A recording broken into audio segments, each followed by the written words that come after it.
So yan, sasaksak ko, no? Yun. Yun. I-reset mo siya. Hindi makabuelo. Reset siya.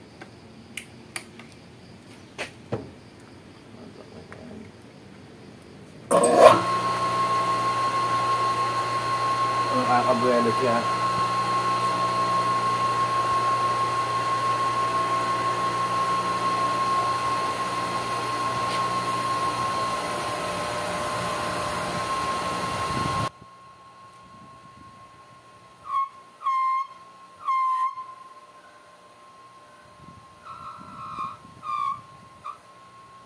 Ang analysis na ito, no, pag ito kayang igano ng tao, mas kayang ng motor. So ang talagang inaano natin dito, hindi tayo dito magko-concentrate dito sa motor kasi yung motor hindi makapag-drive. Kasi kayang-kaya ng tao. Aray, tulis na ito. Ito na lang, either sa dalawa na ito, testingin natin guys, no. Palitan na natin itong dalawa na ito kasi palagay ko pinilit nila ito, nag-stack up, umuugong lang. Malamang nag-change value na. So parehas na natin palitan itong dalawa.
Okay guys, diretso na nating testing to.